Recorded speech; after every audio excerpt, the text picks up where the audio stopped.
But wouldn't you say it's true that this gifted man is, he's special in that regard, that he has these friends that happen to love to promote him? I'll tell you what, I have known Rich for probably over 20, maybe 25 years. Yeah, it's I've seen him at games, and we've become just, friendlier as the years went on. Apparently not Jets games. No, everywhere. I've seen him. I mean, I've seen him 2,000 miles from here at events. So I mean, I've seen him all over the place. But I've never seen anyone, and I've been in the business since 1989. And you know a lot of people. Sports broadcasting. I've never seen anyone, whether it's a journalist or an athlete or anybody in the business, so universally liked as much as people in the business like Rich. And I think that speaks volumes for the kind of work that he does. Yep.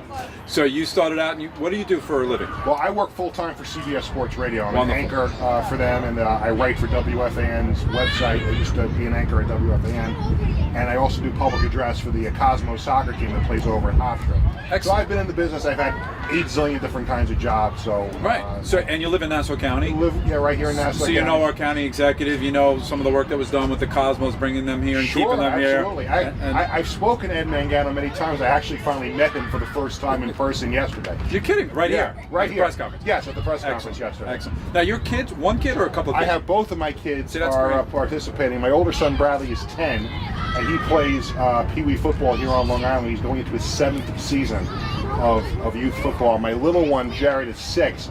He tried football last summer, didn't really like the contact, but he's doing the camp because I think he might play flag football this year. I think that might be more his. This is something I'm learning, and we're saying that we're going to see more of this, and I happen to like it better, the idea of flag football. First of all, everybody here's smiling. Well, when my kids were in football, not particularly my kids, but I saw a lot of kids crying. Because boom, and they're like too young to get boomed. Right. And this kid was booming 5 years before this kid. Right? That's a problem. Well, if this kid is like boom, I'm not speaking about pansies. I'm just saying it's a shock. I think the great thing about a camp like this, acclimates.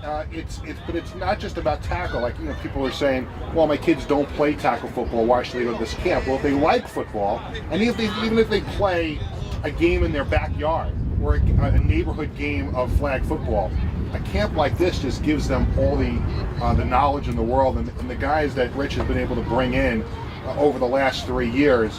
I just think when you attach the NFL names, those 3 letters, coaches. Yep. I'll give you a perfect example. Last summer, Mike Catapano, who was with the Chiefs at the time, he was here last summer. He's from Long Island, and he was working out with the kids. My son Bradley just loves football and loves meeting these guys. During the season, he got cut by the Chiefs and got picked up by the Jets. And I came over to school and I said, you remember Mike Catapano, who was with the Chiefs at the Big Daddy camp, and now he's with the Jets? All excited that this was a guy that was on the Jets now that helped him during the summer. So Absolutely. I don't think it doesn't matter to me if it's the best guy on the team or the 53rd guy on the team. When you have these guys giving up their time to work with the kids, I just think it speaks volumes.